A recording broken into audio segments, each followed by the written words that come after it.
Alhamdulillah wa salli wa sallim ala sayyidil awwalin wal akhirin nabiyina Muhammad wa ali Muhammad wa sallim. Et après avoir évoqué longuement Khadija radhiyallahu anha, on va se demander de Khadija radhiyallahu anha et de Aïcha laquelle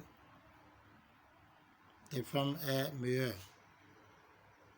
Rasul sallallahu alayhi wa sallam dit dans le hadith la supériorité de Aïcha radhiyallahu anha sur les autres femmes est comme la supériorité de ce qu'on appelle as-sarid, qui est un plat que Rasulullah sallallahu alayhi wa sallam aimait, plat fait de viande et d'autres matières, est comme sa supériorité, la supériorité de ce plat que sur tous les autres plats. Mais en même temps, Rasulullah sallallahu alayhi wa sallam faisait les éloges de Khadija radhiyallahu anha. Donc les savants se sont divergés de Khadija ou de Aïcha, laquelle est meilleure. Certains ont dit c'est Khadija, d'autres ont dit c'est Aïcha radhiyallahu anha. Mais Cheikh Islam Ibn Taymiyyah rahimahullah, il a dit que si on considère la période qui est avant la Hijra, depuis que Rasulullah sallallahu alayhi wa sallam a été envoyé, donc la période de la propagation de l'islam, la période de l'appel à l'islam et cette période de difficulté où Rasulullah sallallahu alayhi wa sallam a soutenu, et Khadija radhiyallahu anha a soutenu Rasulullah sallallahu alayhi wa sallam, elle a secouru, elle a cru en lui. C'est clair qu'elle a cela que Aïcha n'a pas radhiyallahu anha. Mais après que l'islam a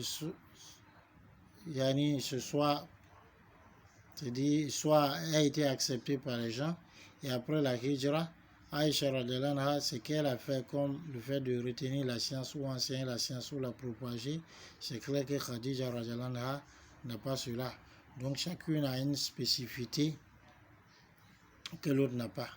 Voilà pourquoi les savants disent que les deux sont meilleurs, sauf que donc quand on considère le début, c'est dit le début de Rasulullah sallallahu alayhi wa sallam, au moment où il a été envoyé jusqu'à la mort de Khadija radhiyallahu anha, bien avant l'immigration, c'est clair que pendant cette période, Aïcha radhiyallahu anha n'a pas cette supériorité.